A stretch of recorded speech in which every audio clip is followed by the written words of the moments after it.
it's okay to move to the left if everyone is moving to the right. One of the things that grounded me so much is my faith in God. I want this, I present it to Jesus, and it's just been answered. That's why I normally call myself God's golden boy. Like, I don't have those struggle stories. Like, God, I'm not saying that now I want a struggle story. So in high school, I was just everywhere. And I hate my high school life. I don't like to remember. Hi everyone, my name is Abel Kiptoo, Coach Abel on social media.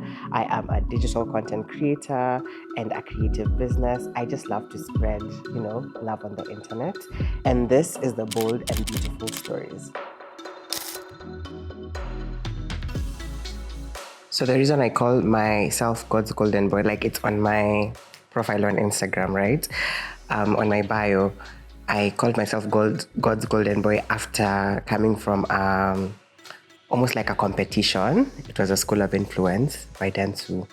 And at the time, I was one of the people who were like very, like the nano influencers with like 2,000 followers. And we were able to study and compete like hundreds of creators. And we were supposed to pitch ourselves to brands. And I won 3 brands actually. So I'd say I'd have gotten like 5. It's just because the other ones are competing brands, but I was able to bag 3 brands.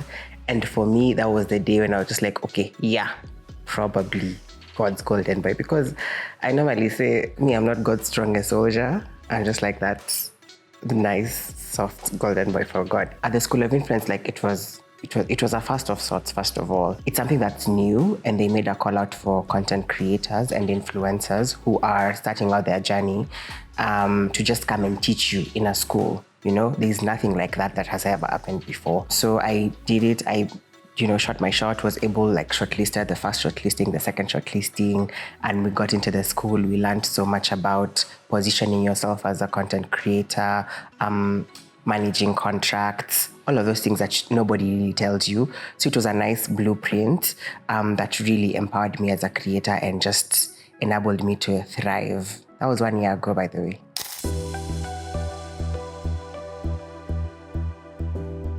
I think just like anyone, I started out content creation for fun. I started out content creation for likes. But over time, by sharing my authentic experiences, I was able to see the kind of impact that content has.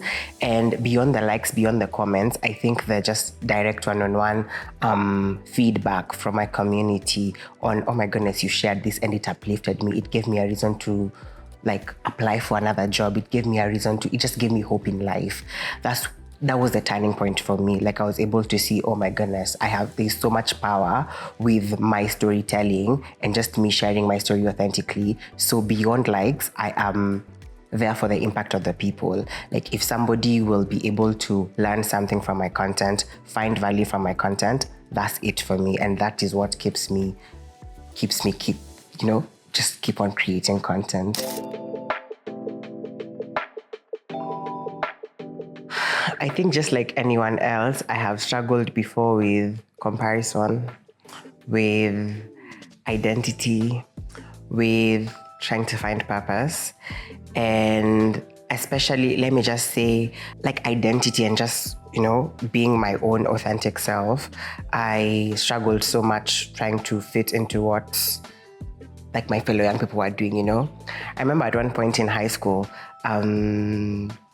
so in high school, I was just everywhere, and I hate my high school life. I don't like to remember.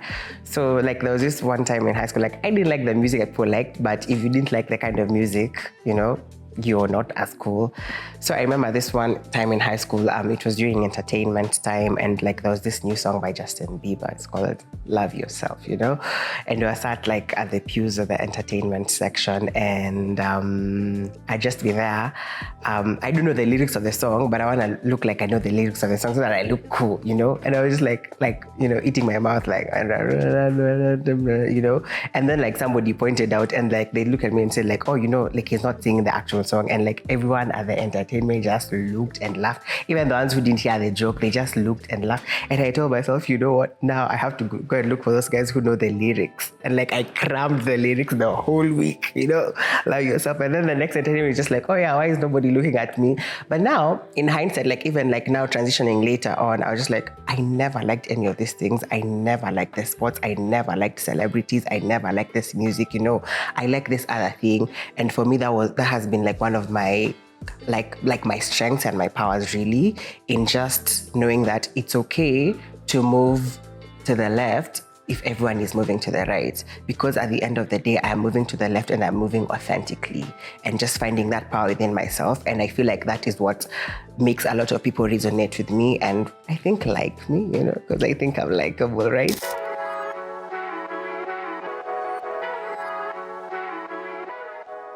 Aside from the online aspect, like generally, I'm a very sore loser. So I try to win in everything that I do. And I've also faced the pressures of like, you need to have everything. Like you need to have like that nice house, you need to have that nice car, you need to have like that nice phone, that nice lifestyle. But I think for me, one of the things that grounded me so much is my faith in God. I want this, I present it to Jesus, and it's just been answered. That's why I normally call myself God's golden boy. Like, I don't have those struggle stories. Like, God, I'm not saying that now I want a struggle story, but I don't have those struggle stories. Like, I just have a desire. I align it with, God's will over my life, and it just happens. And for me, that's why I take it a step at a time. There was once a time, like, I really wanted, like, the latest iPhone, and I nagged myself for it. I nagged myself for it for so long. And I got it. And the feeling was just like, oh, now it's here. Like, nothing changed. I wanted a certain kind of a job, and I got it, and then it's here, and then I was like, oh yeah, nothing changed. So I think that perspective really shifted into being happy in the present and just being fulfilled and content, also working to where I want to get to, like pole to just a step at a time. That's how I live life for me. That doesn't mean that I don't push myself. I push myself so much. And I also like, if there's a way I could like get everything at once, amazing, like just to be a Kylie Jenner somewhere, amazing. But like, this is the life I have, so I'm just gonna take it a step at a time. I work both as a creative. I call myself a creative business, and I also work like a regular 9 to 5. And some of the lessons, I'm grateful because like my corporate work is very intertwined to what I do, on the creative side, because like I work in comms, I'm a content creator on this side. Like they're almost similar, and there are so many things that I could borrow from one craft, bring it to the other, and vice versa. But one thing for me that has helped me thrive, especially in content creation, is applying some of the principles that we get here at work to this other side. And for me, number one thing is professionalism. Say an agency comes and approaches me like, oh, I want to have you on this campaign, all of those things. It will just be as simple as, if you give me a contract and tell me to submit it by this time, I will submit it at that time. If you tell me I'm supposed to send you a concept note, like I'm supposed to do a video for delivery, I will do it at that time. If I am late, I will actually say, hey, I'm sorry, my submission will be late. Just communicating well.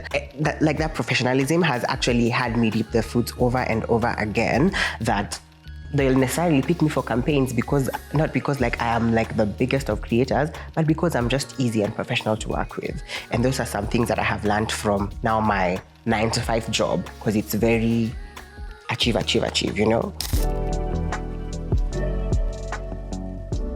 Working with brands, I'd say, is like very bittersweet for me, because on one side, like I want to get the money, but on one side, I don't want to look like a billboard that anything just comes, like I'm going to push it out there. I'm going to push it out there to people. And again, I'm going to circle back to like my north, which is the first thing when choosing to work with a brand, it has to align with my faith values. At some point, a brand approached me. It had nice money, like it was an alcoholic brand. It approached me, it had nice money. And I was just like, maybe I could show that I'm the like non-alcoholic friend, like drink responsibly friend, and then my friends are gonna like indulge. No offense to anyone who drinks, by the way. It's just that I don't, right? I really struggled with that, but I think to the core of who I am, I knew putting out such a message, especially for my brand, for my page, it would not align at all, even with the way people see me. I love to see myself as a trusted voice, among my community. Like whatever I say, they hear, and I think that I've cultivated that relationship with them. So for me, it has to align with my faith values. It has to align with just like my general values. I don't, again, no offense to people that bet, like I don't bet, I don't, like it just has to align with whatever I want, like with my values, really.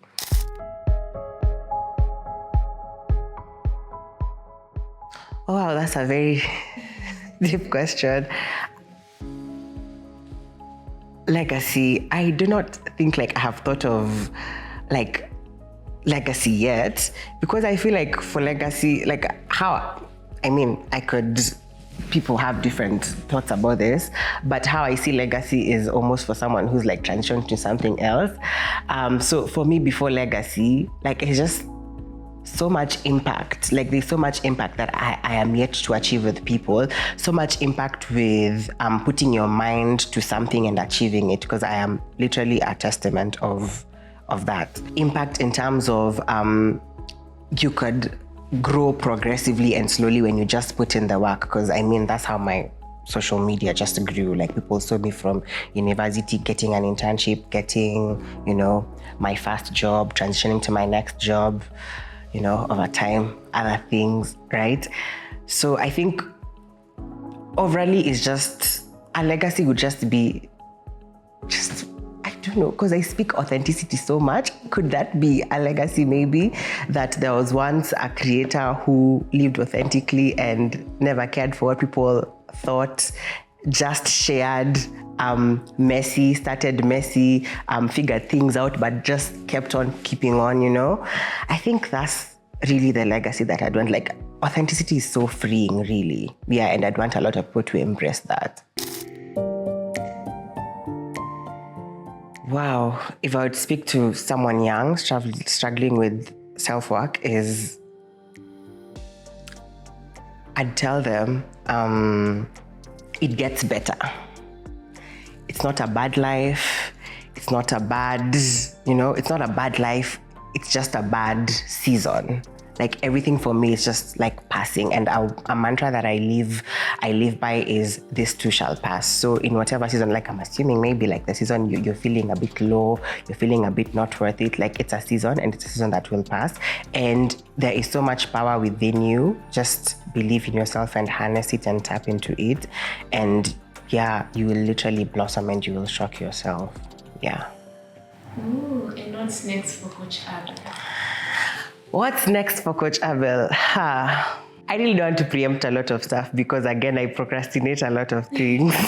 Like I'd say, I'm having this session. But I think for me, I want to transition my brand from just being like majorly online to having like even physical meetups with people. And over the years, I have acquired quite a number of networks in my workspace, in just like general things in life. And I think for me, I'd want to be the bridge between these networks that I've acquired, who are like major industry leaders, with my community, like just figure out how I can be a bridge to that. That's all I can say. Because, even we're like, it's still in the works. Yeah.